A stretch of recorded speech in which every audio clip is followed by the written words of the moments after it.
YouTube Oziko and the Goat House is back after Sunday's action in Week 3 here with my winners, my losers, and some key takeaways for all those teams. We'll single out the biggest winners. There are 5 of them this week, so excited about this. We do this every single week. We also have weekly picks, score predictions, power rankings, and a lot more. So excited for Week 4's content here moving forward. So join us, like, subscribe, turn notifications on, check us out on Twitter. You guys know the drill. Sponsors, GLD Shop, Liquid IV, rocking the Buffalo Bills chain from the GLD Shop. Have a giveaway with them. Links pinned in the comments for anything you are looking for. So the first biggest winner, we have 5 biggest winners, and we will talk about every team that has played so far. Don't worry. You score 70 fucking points, you're gonna be a biggest winner. It's plain and simple. You just do not see. I was thinking you don't even see 40s that often. I know the Chiefs scored in the 40s, but I mean even you would think you would see 40s more, but maybe here and there.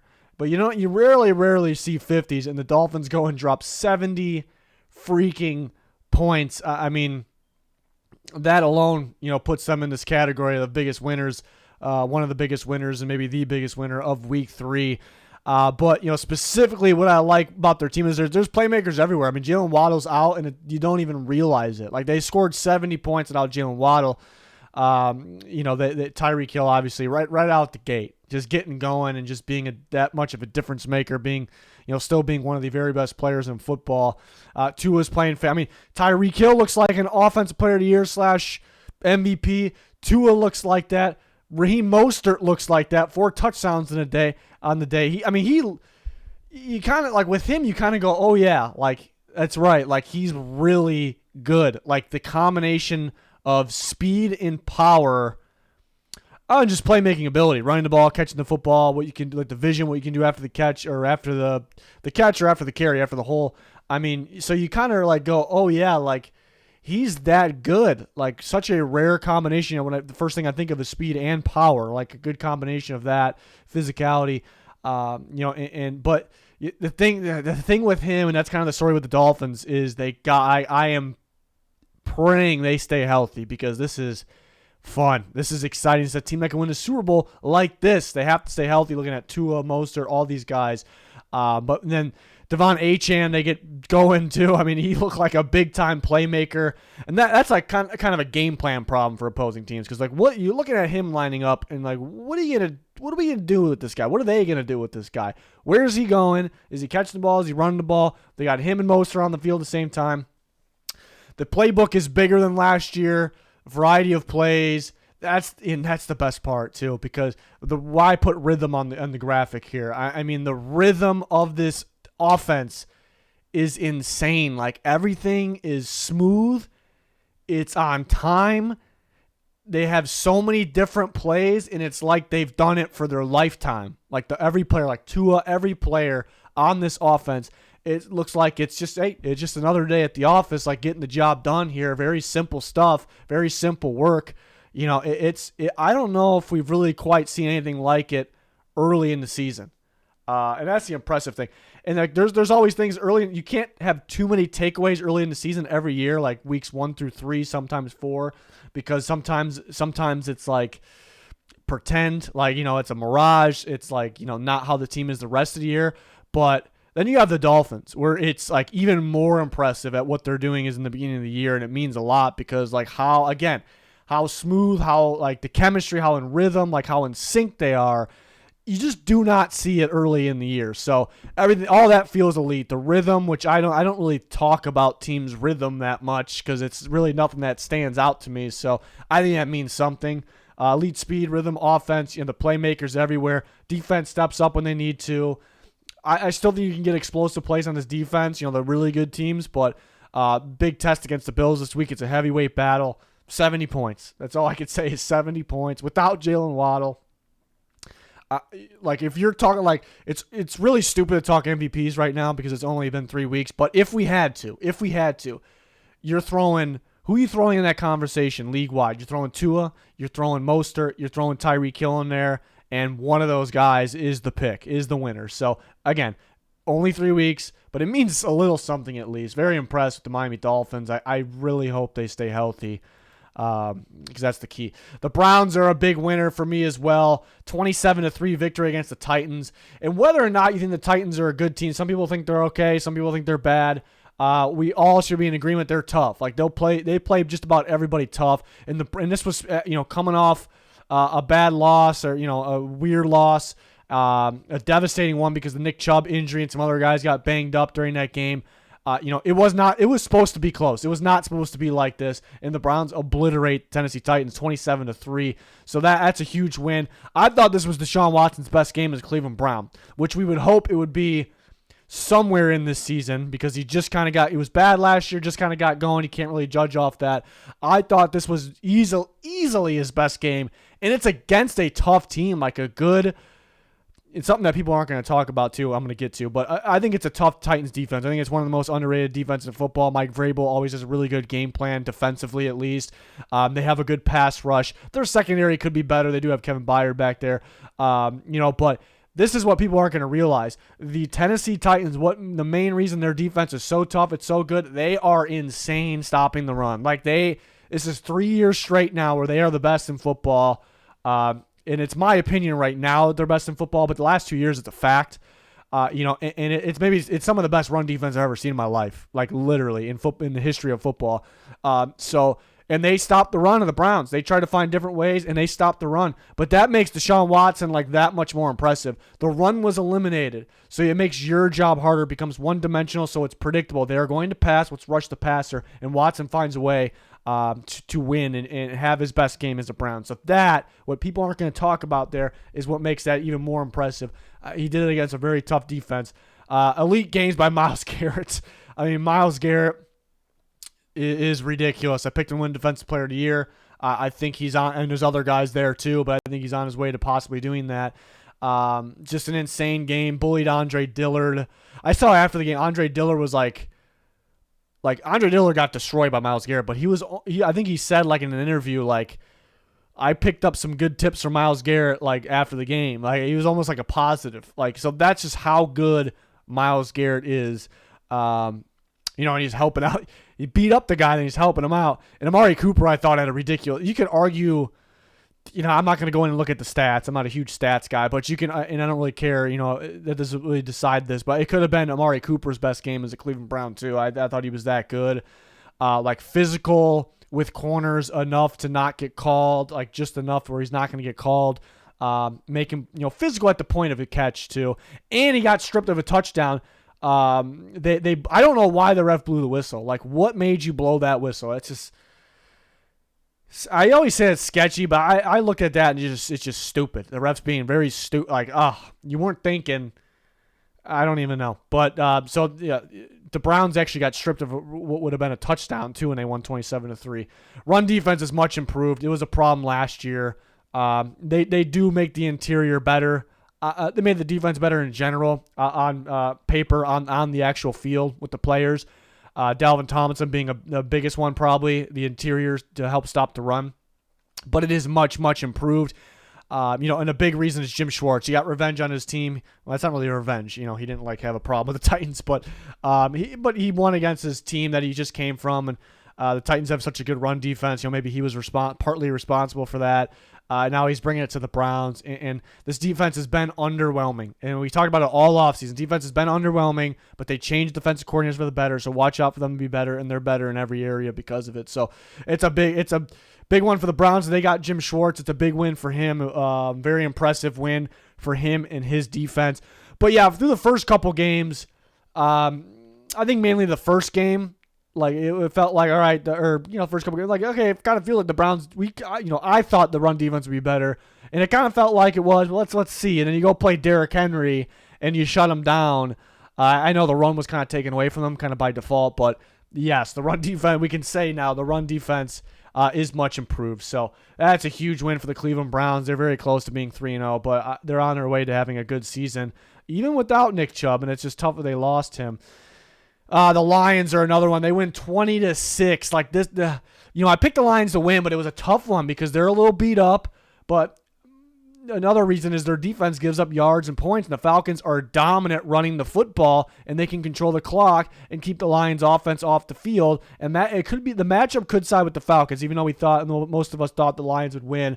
But not only do they win big, but forget that. They kind of did what was like kind of supposed to go against them in this game. I think the main thing is we just about the Browns' run defense improved. The Lions' defense was just bad last year. Run defense and pass defense. At the end of the year, they got better. They looked better, and people were like, okay, is it going to be a really good or like kind of a good defense this year because of where it ended last year?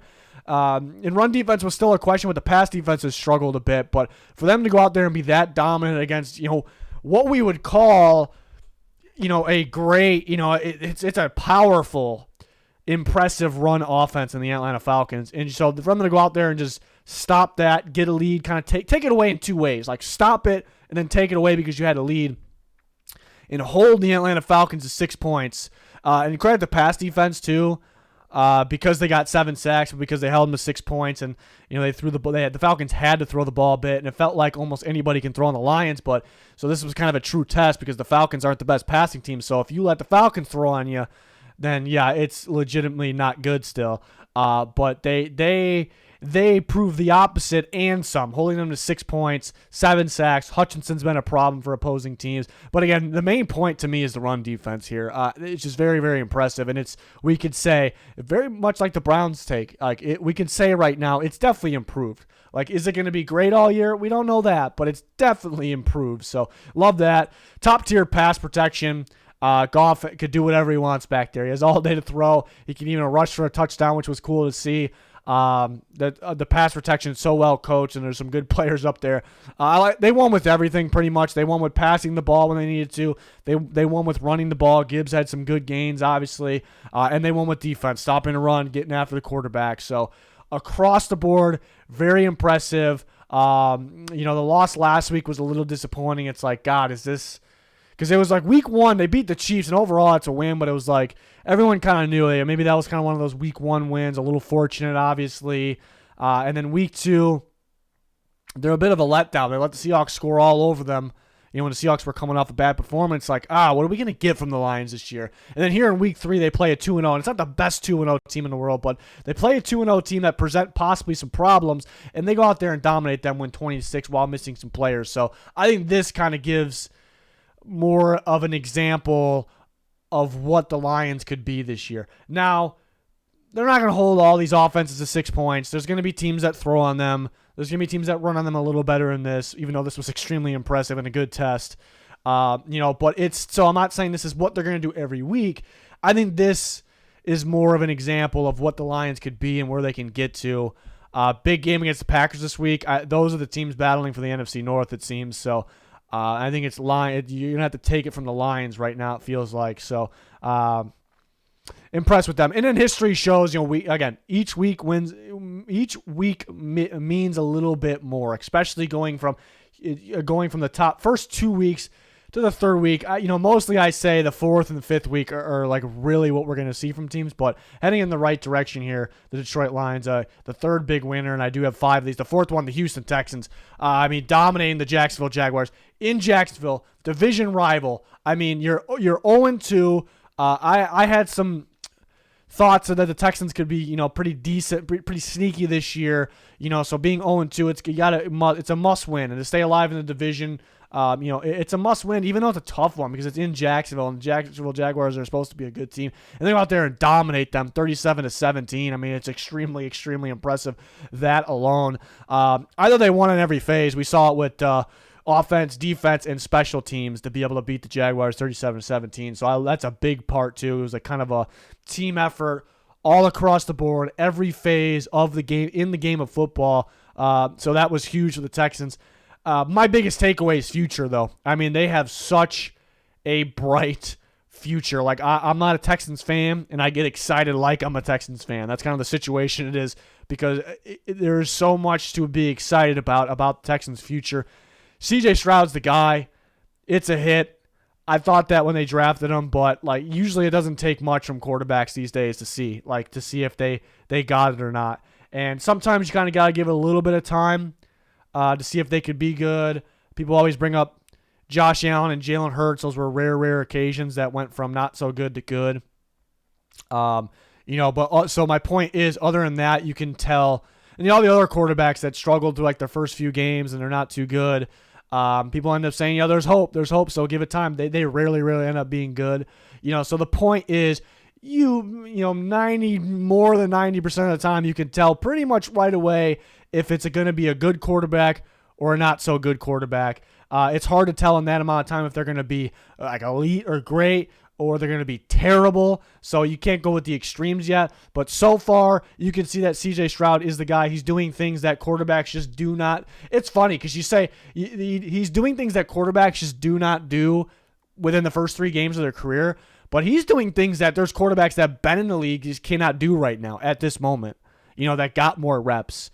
And there's other teams that, the Texans are a rebuilding team. Like, there's other quarterbacks that are given like a pass and excuses. Well, he's on a rebuilding team. No, good quarterbacks find ways to do good things, and C.J. Stroud is doing that right now. And that it's a win. That pick is a definite win. It's going to be a shocker if he doesn't end up being good, because he's already good. So Tank Dell looks fantastic. There's some big time chemistry 2 games in a row with Stroud and Tank Dell. We know Will Anderson's going to be good. We know they have good coaching staff. They have young talent everywhere. The draft class looks really good. It is a bright future in Houston. I'm excited for it. I'm jumping on the train early here. And then the main thing, though, about this, about main point of this video, division win in Jacksonville against who's supposed to be the best team in your division, while you're beat up, too. They didn't let C.J. Stroud get sacked once, actually, and credit to Stroud for maneuvering in the pocket, getting the ball out. But it's a big time impressive win. I'm excited about the Texans. And the last biggest winner, but again, we will talk about every team, the Arizona Cardinals. I try to limit the biggest winners. I don't really want to go over 5, but the first team we'll talk about next. It was hard to keep them out of here, but the Cardinals 28-16 win over the Cowboys, who have looked like an elite, top team. At least for the regular season, and at least through 2 weeks. So that's impressive alone. Cardinals are very well coached, and they've been very well coached throughout 3 games. They look prepared. There looks to be like they look to have a good game plan together on both sides of the ball. And they'll play you tough. Whenever a team is playing tough, like they're playing sound football, like they're playing team football. Like I always credit the coaches with that. So I'm the coaching staff. It's a promising thing for the future what the new coaching staff is doing here. So that looks pretty solid. And, if Kyler Murray can come back, and there is questions, can he run this pro style offense? But he's got to be better than Josh Dobbs, and credit Josh Dobbs what he's doing. But if he can come back at some point this season, the team actually could be a little sneaky. So interesting to think about. I think they get the most out of their weapons. On paper they don't have like a long list of crazy weapons, but. They have James Conner. They got Hollywood Brown. They got Zach Ertz. And they get Michael Wilson going too. They're getting the most out of these guys. I feel like they're spreading the ball around a bit. I think it goes to the coaching again. I think it goes back to the coaching. So it's a promising look for their new coaching staff. And they're pretty close to being 3-0. And you can look at that as a negative. Like they could be 3-0, but they're 1-2. So they can't blow a huge comeback to the Giants. You just can't do that. And they had that Commanders game as well, but I look at the positive. Like they're tough to play. Like they're not a free win whatsoever. You're gonna have to line up and play against the Arizona Cardinals, and they're very close to being 3-0, so they can come out there and sneak up on you and beat you. So very impressed. I think the main takeaway is the coaching staff with the Arizona Cardinals. So they beat a top team in the Dallas Cowboys. So that is a huge win. And looking at the other winners, the Bills are kind of a big winner to me as well. But similar takeaways to last week. The defense was ridiculous. They made Sam Howell pay. They beat him up good. They take the ball away 4 times. They score on one of them. I think they won with both sides of the ball, but we talk about the defense being the main point. But looking at offense again, they can win with the pass, they can win with the run. They're getting James Cook going, so that is huge. The Colts feel like maybe one of the bigger winners too, because of like they beat without their quarterback, which Minshew is probably a better passer than Richardson right now. So is it going to be that much of a difference? And they probably want Richardson to run less, even though he's a very impressive runner. but without their quarterback, they beat the Baltimore Ravens. I know the Baltimore Ravens are beat up, and the Colts are benefiting from that. The Texans had a long list of injuries last week, and the Ravens had a long list of injuries this week. But it's about getting out there with a win, and that's what they did against even if they're beat up, they're a pretty damn good football team. And the Texans win maybe looks a little bit better now as well based on what they did. And the defense stepped up like when they needed to. The defense, and my main takeaway about the Colts is the same as last week, and it's not even listed on the graphic. The graphic just shows keyword. It's coaching. And there was something floating around on Twitter last week that the new coaches are like one and whatever, and the Colts had that win. But I think the new coaching staff looked pretty good, and the Colts are definitely one of them as well. Now they have another win, obviously. But it kind of goes into the defense stepped up, but I think they had a really good game plan. I think they had a really good game plan here to, like only Lamar's going to be out because Lamar's a tough guy to just completely stop. And we're going to have a good game plan for him, but let's make it so they have to distribute the ball to all their weapons and win with all their weapons while they're short guys. Not really necessarily in the offensive weapons, but so I think they had a really good game plan defensively. And they won that turnover battle. I mean, the safety was really bad for the Colts, but in terms of the turnovers, they won that battle, which people didn't really expect them to win. So I thought that was good. I just think they're going to be tough, too. They're not supposed to be the best team, and they're 2-1 right now, and they, could it be early season things, and they're kind of benefiting from other teams being depleted. It could be. They're going to continue to win all season long. I don't think they're ready yet to do that, but they are going to be a tough team, kind of like the Cardinals. They're going to be a tough team to face every single week, and they're well coached. It's very similar to what we're talking about with the Cardinals and a new head coach here, so that's good. Seahawks, great offensive day, explosive when they needed to be. That's what it feels like too. When the Seahawks kind of need to go put a drive together, they can go put it together because they have an explosive offense. And then they won equally when they're equally effective with the run and the passing game, like getting Walker going and get the passing game going when they need to. So I love that about Seahawks. They're explosive offense. They can score on pretty much anybody. It's going to same thing as last week. It's going to continue to be like, can the defense do enough here? 49ers, the team to beat right now. I know the Dolphins are probably up there, but the 49ers, have been locked in at that one spot in the power rankings, and they're going to continue to be there. When they absolutely need to go put a drive together to not only score but drain clock, they can do it. They're the best that can do that, it feels like, and they can clutch up, they can step up, they can get any playmaker going when they absolutely need to. So that's a big thing as well. But feel like the top team of football because, there's a small spot in that game where, what was the punt interference, and they kind of gave the Giants an opportunity and they went and scored. So a small part in that game where it's like, Niners, as the Niners, you can be saying we're outplaying them, but we're letting them stick in the game. But then they go and put the game away, and when they absolutely need to show up, they show up. So that's huge. No pressure love. What does that mean? I don't think Jordan Love sees or feels pressure, and I love that. The poise, I love that. That is a very good sign for Jordan Love. He seems calm, and we kind of saw that in week 1. They did play the Bears, but we saw smooth going through progressions, but just out there just going with the flow, doesn't have to be elite. And that's the thing, is he ever going to be Brett Favre, Aaron Rodgers? Probably not, but there's some really good signs here that he is just very relaxed, very calm, poised, doesn't really feel pressure. They're down 17-0. I'm going to go out there and play pitch and catch. I'm not going to be afraid to fit this ball in a tight window, throw that back shoulder, throw it up for grabs in the end zone as long as it's on target. And it was, that's my big takeaway, besides the comeback here for the Green Bay Packers. The pass rush was key, getting after Derek Carr. They didn't really allow much on defense because remember, one touchdown was a punt return for a touchdown. It's just a classic Packers special team, so I guess that's a problem still.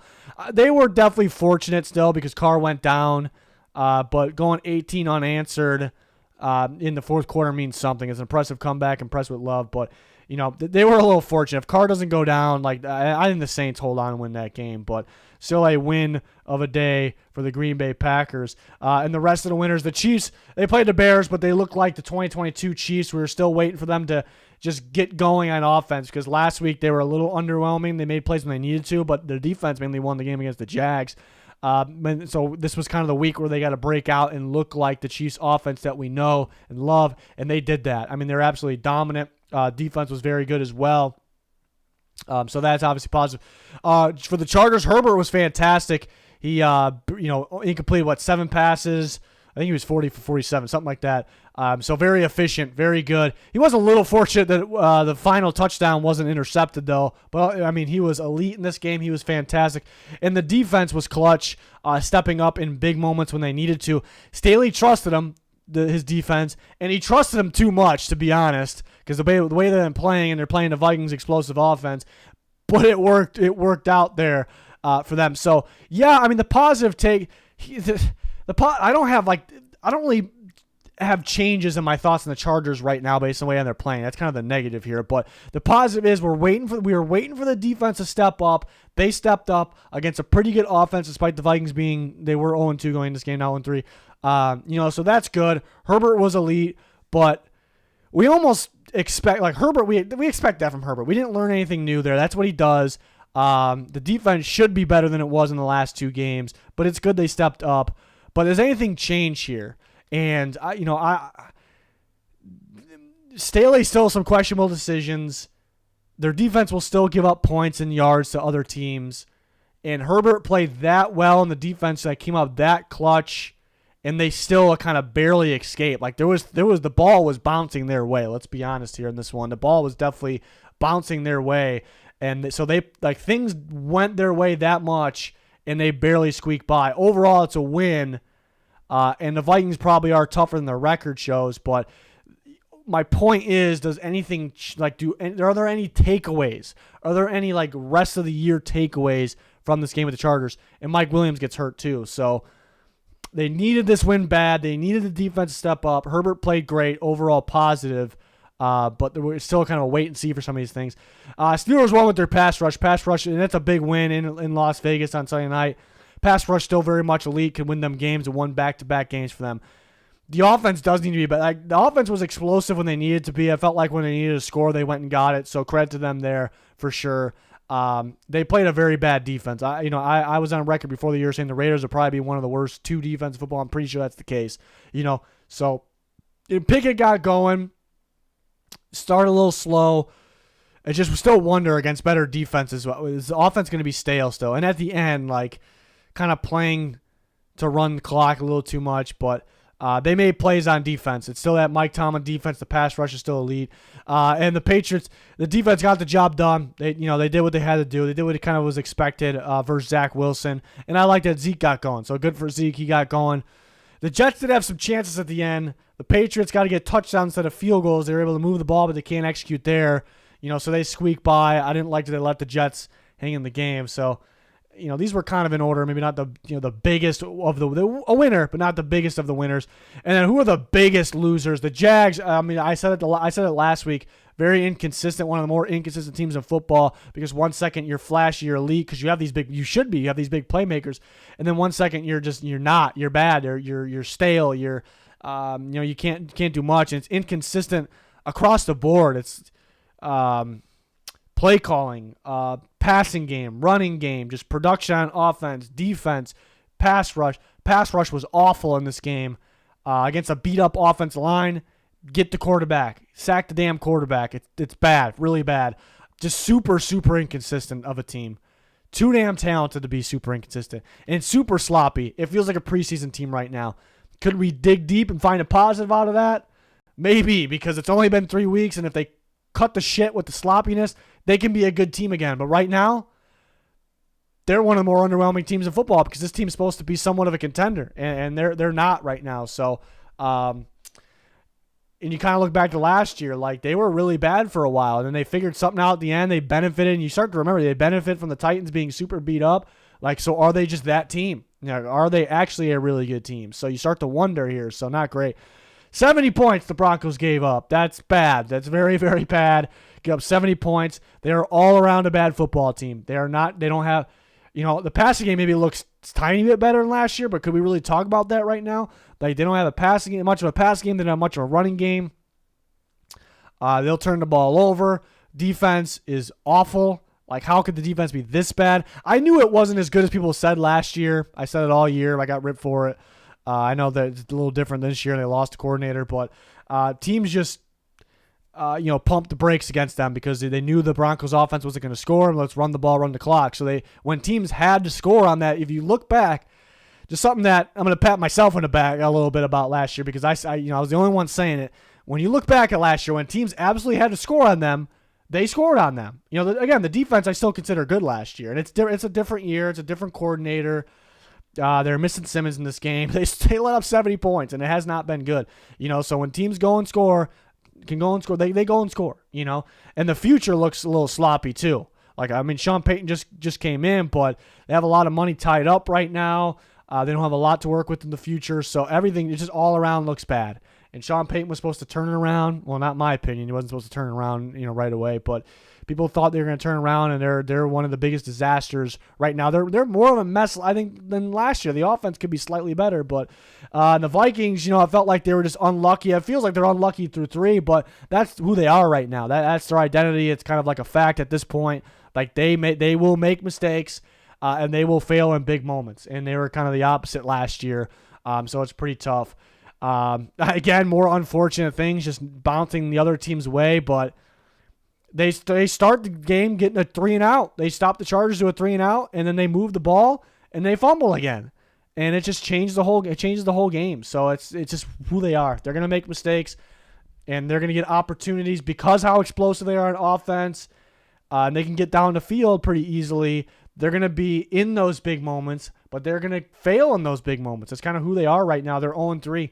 Chances to do anything long-term this year, very, very thin now because of it. So they're just they just make mistakes. That's just who they are right now. It's pretty bad.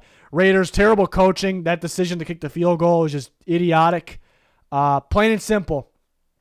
When you think about it, I mean, this is the best way to put it. With little time left, it's not like there's a lot of time left. If kicking a field goal, if you still need a touchdown with kicking a field goal, after kicking a field goal, you should not be kicking the field goal. With little time and a touchdown and a 2-point conversion can tie the game right now, and you are that close to the end zone, and with a field goal, you still need a touchdown. You do not kick it's common sense shit. It's shit guys should be fired over. It's that bad, and it's not like he was bad in Denver. He was bad all last year. Second half adjustments terrible. Same old shit. McDaniel should not be around after this year. This single thing gets you fired. You get fired over that. Maybe not instantly, but we look back at that. It's bad. Basically they got the ball back too. They stopped the Steelers. I know that but they're as bad as their defense is. They played to stop them in one, 3-and-out, but technically, they got the ball back pretty close right after that, and you had one play to go and score. That's what you played for. It's pretty terrible. And you accept a penalty, you kick a field goal to accept the penalty only to drain more time and only to kick another field goal when the end zone is right in front of your face. It's just bad. It's just, not only is it soft football, it's just bad. It's really bad. And they're all around bad. The defense isn't good. The Steelers' offense isn't good. The Raiders' defense, when you need to score on the Raiders, you're going to score. We saw it last week with the Bills, a little bit more of a challenge. With the Broncos only scoring 16 points or whatever, doesn't mean shit. Defense is not good. Offense will have its moments with Devontae Adams. They can't get the run game going. They're going to turn the ball over. The offensive line was kind of a lie the first couple weeks. People thought it was good. They kept the interior exactly the same for whatever reason from last year. It's not good. And Colt Miller's fine. The rest of it, they'll allow pressure. They won't be able to run block. So they allowed Garoppolo to get pressured, insane amount. And he turned the ball over. So it's all around bad for the Raiders right now. Coaching, play, everything. Panthers, the thing with them, what they've been missing this year. They haven't had production on offense. They've had bad quarterback play. They've had bad everything. They cannot move. They can't have offense. They don't have offense. Guess what? They had quarterback play. They had offense. Dalton was pretty productive, and they still lost. They still lose the game. So that's not good. And it's even more bad because it's worse because Bryce Young is your prized possession, first overall pick. He hasn't played good, and you take him out, because he's injured. He's injured. He can't play. Andy Dalton comes in, and you have QB play, and you have offense. So it's like a double whammy. It's like a double slap in the face. It's like, all right, our first round quarterback just got shown up by Andy Dalton. That's awful. And our first overall pick quarterback's already injured when that was a concern because he's undersized and he had an injury at Alabama. That's bad. And then we still lost, even having the production. So it's like a triple slap in the face there.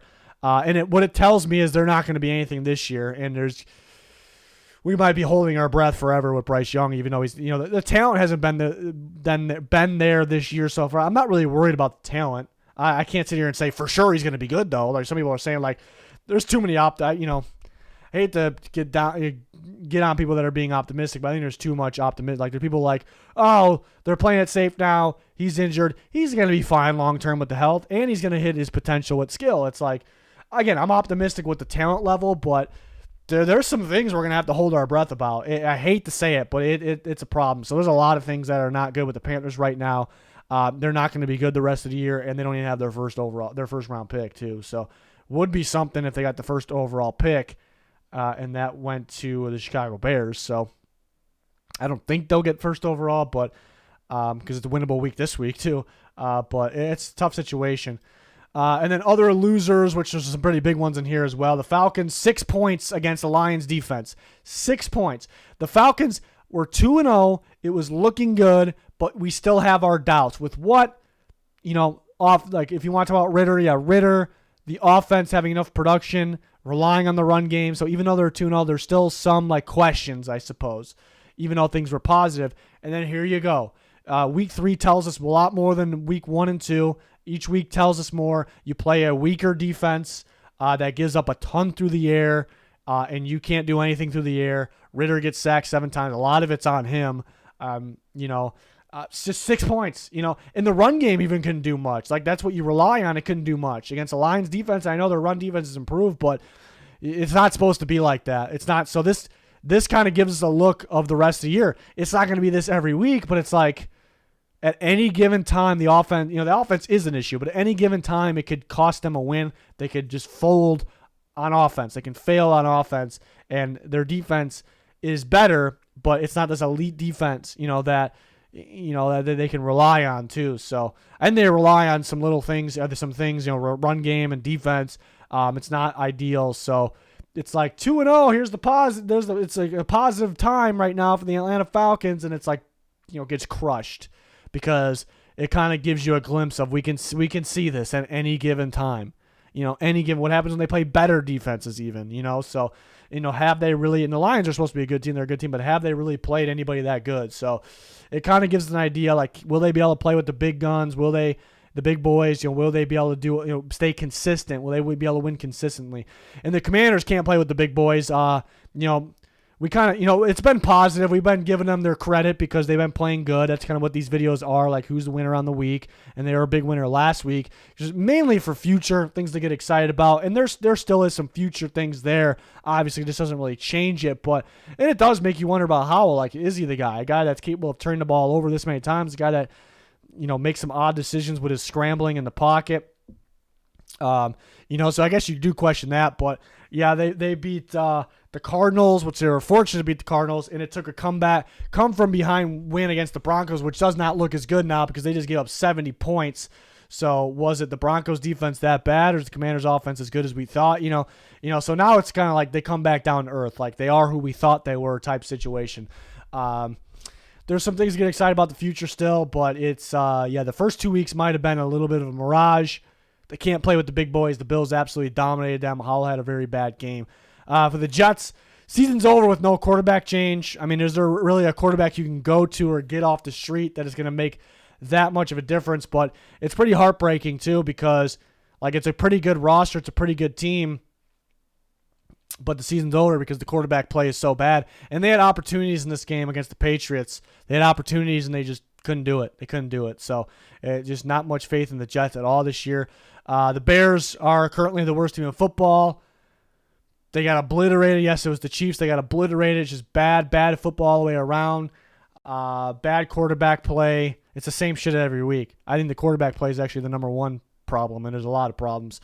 And it's not what people want to hear, but it is what it is. It makes it even worse that the Bears had such a disaster of a week as an organization, but towards the end of the week, I've seen an ESPN report that it was not really ESPN predicting anything, but it was from the Bears camp, from the Bears practice, like the Bears feel that they're very close to resolving offensive issues. And then Justin Fields is supposed to be playing his game. He's not going to think as much anymore. And then there's a bad week for them to say those things, like very bad week. And they, because you're playing the Chiefs and you look even worse too. So no hope there. They definitely look like the worst team in football, and they play probably the second worst team looking team in football right now. This week, week 4 in the Broncos. So battle there. Ravens, it just feels like the same old Ravens. And people will say, well, they're beat up, but they're always beat up. It's the same old Raven. They lost to the Colts, who didn't have their quarterback too. It happened opportunities, but it's the same old Ravens in terms of, yeah, we get hyped about Todd Monken offense, and there is a lot of potential, but it just felt like the same. Like, it didn't really feel like any different than the other years. It was all on Lamar. He had to carry. He had to run wild. He did his part, scoring the touchdowns. It just felt like the same shit where it's like, yeah, they slipped up and lost this one. They're probably going to be a good team still, but it's just the same. It's the same Ravens, and really not just talking about the injuries and multiple things there. So that's pretty disappointing. That's pretty disappointing there. So you can't let that one get away from you, obviously. And other losers, the offensive line of the Titans is really, really bad. We thought it probably would be going into the year, but it just kills the offense. It just absolutely kills the offense. They can't do anything because of it. They get down, and it kind of takes away the run game. The run game, and why is the passing game mainly hurt? It's the offensive line. Tannehill's not too good either, but it's the offensive line. Why is the run game hurt? It's the offensive line. They get down. They have to only pass. Predictable situation. Easy for Myles Garrett to get home. So the offensive line will kill them at any given time. There's a lot of offensive lines that kind of are a big problem. But there's a lot of fans that kind of blame, like, these players or this part of the team is only not good because of the offensive line. And I say not so fast. Like, you have an opportunities here and there. And I'd tell those fans to watch the Titans or watch what happened against the Browns. Like, the offensive line, like, you can't say 100% offensive line because good quarterbacks can find ways. Tannehill's not been playing good, but the offensive line literally killed this offense. I like the defense. They stopped the run at a high level. The pass defense, it needs to be better because you take away the run, the other team only can pass, and then so you have to do a little bit better. Make them one-dimensional. You have to do a little bit better job.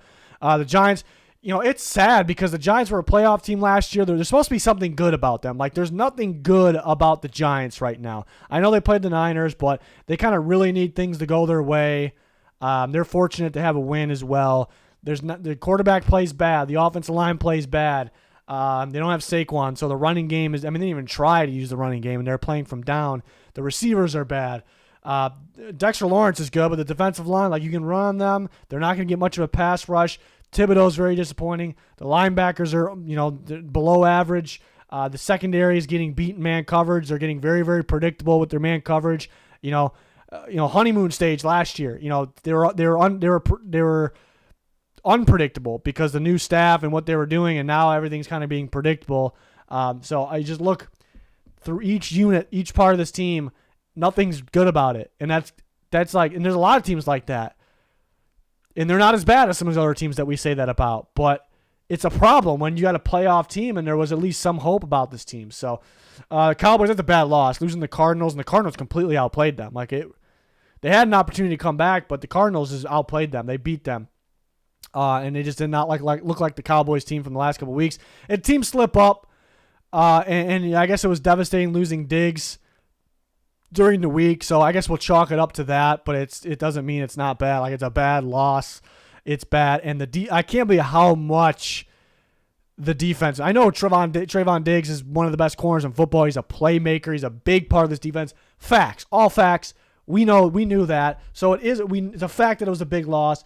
But boy, do they need him. Like, I didn't think they needed him that much. Like, I knew they needed him a lot, but that much? Maybe it was a 1 week thing, but it was the Cardinals, and that's not ideal.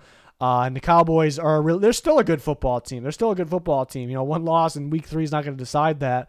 But they look like a great football team. I had high hopes for them maybe getting over the hump this year, but most definitely wouldn't be my pick without Diggs, and even more so now after seeing them play without Diggs. And the Saints, number one thing, they did lose Derek Carr. It's not a devastating injury, it sounds like, a crucial one, but he's going to miss some time. So that's tough. So that's big. They lost the game. He got knocked out. They lost the game after that. So that's a big negative. But you lost one quarter in this game, and you lost the game. Fourth quarter was it. They 18 unanswered in the fourth quarter alone. And the defense, what I was saying, most of Scandinavia's defense is really, really good. It's still very good, but you can't really give up 18, but your quarterback goes down, and that was a big part of it. They probably win the game if Derek Carr doesn't go down. But at the same time, they didn't have much offense going with Carr. Without Carr, they definitely didn't either. They did in that last drive to go win the game, and he misses the kick. And then, trading Will Lutz. Would have Will Lutz made that kick? He's a pretty damn clutch kicker, and especially with the somewhat of the deeper ones, which that would have been. So maybe you shouldn't have traded him, like kind of what we thought. So it's maybe it's not the worst loss because you probably win. You probably win. I don't know for sure with Carr going down and you outplay the team for 3 quarters, but it's pretty bad at the same time because they had opportunity. They had a 17-point lead. You lost. If you lose a game off 1 quarter, that's not ideal because they're going to play better teams because they haven't been playing the best teams. They're going to play better teams, and there's going to be teams that outplay them in more than 1 quarter. And are you going to win those games? Maybe not. So that it's like a not, because they probably win with Carr, but there's some deeper negatives in there as well that it's pretty tough that I'm kind of thinking about on the spot. I'm realizing it more and more. So it's a tough one. You can't blow that lead. I still love the defense. Offensively, they are explosive at times. Like Chris Olave, they're explosive. They're going to get Kamara back, so that's good. They're explosive, but they rely on their playmakers making incredibly explosive plays, which they'll make here and there, but it's not ideal that they rely on those things. But the Saints could be 3-0 right now. It is tough that Carr went down. Offensive line isn't your typical Saints offensive line. It's pretty good. But on the one he got injured on, he had time. He stood there and took that hit. So that's kind of on him. It's unfortunate he got injured, but he's got to get the ball out there. I think Carr overall has to play better, but now he's injured. Bucks week next week. Maybe Winston gets some revenge. We'll see. But that'll wrap it up for my winners, losers, and takeaways for every single team here. Besides the Monday teams, as soon as the Monday night games and we get into our week 4, it would be content. So that's why we don't really recap those teams. But 2 games tonight. We'll be covering that on Twitter like we always do. So join us there. Links pinned in the comments for that or anything you're looking for. Like, subscribe to notifications on me. Much appreciated. It's going to do it. Thanks for watching. Goodbye.